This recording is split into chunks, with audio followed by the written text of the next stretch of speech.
تو اگر ان دونوں جگہوں پہ کوئی انفیکشن ہے، کوئی اسکن انفیکشن ہے، یہاں کوئی زخم بن گیا ہے اور وہاں انفیکشن ہو گیا ہے، تو اس دوران انجیوگرافی نہیں کرنی چاہیے۔ اس کے علاوہ اگر ویسے بھی جسم کے اندر کوئی انفیکشن موجود ہے، بخار ہے مریض کو، اور مریض کو بہت زیادہ کھانسی لگی ہوئی ہے، مریض کا سانس خراب ہے، یا اس کو پیٹ کا مسئلہ ہے، پیٹ کا انفیکشن ہوا ہے، تو انفیکشن کسی بھی قسم کا ہو، چاہے وہ اس جگہ پہ ہو جہاں سے انجیوگرافی کرنی ہے یا اس کے علاوہ جسم میں موجود ہو، تو انفیکشن کے دوران بھی انجیوگرافی نہیں ہم کرتے۔ انجیوگرافی کا نقصان ہو سکتا ہوتا ہے، اس لیے انجیوگرافی اوائڈ کرتے ہیں۔ 5ویں نمبر پہ ہے الیکٹرولائٹ ایبنارمیلٹیز۔ الیکٹرولائٹ ایبنارمیلٹیز سے مراد کیا ہے کہ ہمارے جسم میں بہت سارے نمکیات ہوتے ہیں، جس طرح سوڈیم ہے، پوٹاشیم ہے، کیلشیم ہے، میگنیشیم ہے، تو ان نمکیات کا جو خون کے اندر لیول ہے وہ بھی ایک خاص حد تک موجود رہنا چاہیے، یہ نہ یہ زیادہ ہو تو بھی نقصان دہ ہے، یہ کم ہو تو بھی نقصان دہ ہے۔ اگر کسی مریض کے اندر یہ نمکیات کی ایبنارمیلٹی موجود ہے، نمکیات کا لیول جو ہے وہ خراب ہے یا کم ہے یا زیادہ ہے، تو اس صورت میں انجیوگرافی فوری نہیں کرنی چاہیے، بعد میں کرنی چاہیے، پہلے اس مسئلے کو حل کر کے۔ 7ویں نمبر پہ جو کیٹیگری آتی ہے جو مریض ہوتے ہیں، وہ مریض ہوتے ہیں کہ جو کسی وجہ سے لیٹ نہیں پاتے۔ بہت ساری وجوہات ہو سکتی ہیں، جیسے کسی کے مہروں کا مسئلہ ہے، کمر کا مسئلہ ہے اور وہ اس کو لیٹا نہیں جا رہا اس سے، یا اس کا سانس اتنا خراب ہے، اس کو چھاتی کا کوئی مرض ہے، یا اس کو دل کے مرض کی وجہ سے لیٹا نہیں جا رہا، وہ لیٹتا ہے تو اس کا سانس اکھڑ جاتا ہے، تو ایسی صورتحال میں بھی انجیوگرافی نہیں کی جاتی، کیونکہ انجیوگرافی کے دوران ہو سکتا ہے آدھا پونا گھنٹہ یا بعض دفعہ اس سے زیادہ ٹائم لیٹنا پڑتا ہے، اور اگر مریض لیٹ نہیں پا رہا تو ڈیفینیٹلی اس کی پھر انجیوگرافی نہیں ہو سکتی۔ 8ویں نمبر پہ ہے بلڈ پریشر کا بہت زیادہ ہونا۔ بلڈ پریشر اگر کسی کا 180/100 یا اس سے زیادہ ہے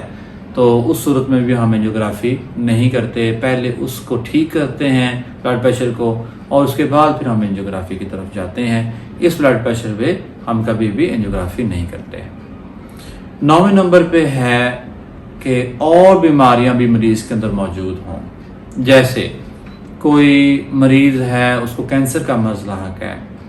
یا کوئی ایسا مریض ہے جو اس کو گردوں کا مرض بہت زیادہ لاحق ہے اور وہ ڈیتھ بیڈ پہ ہے، یعنی ان بیماریوں کی وجہ سے اس کو پہلے ہی اس کی زندگی جو ہے وہ بالکل قریب المرگ ہے، خدا نخواستہ مریض،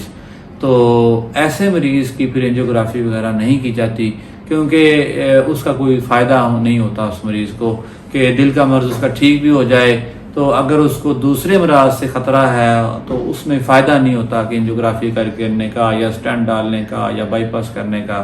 اور اکثر وہ مریض جو ہیں وہ اس پروسیجر کو برداشت کرنے کی سخت بھی نہیں رکھتے ہوتے، تو لہٰذا ایسے مریض جن کو کوئی اور مرض لاحق ہے اور ایسا مرض جو کہ جان لیوا ہے اور اس سے اس کی زندگی کو ہر وقت خطرہ ہے،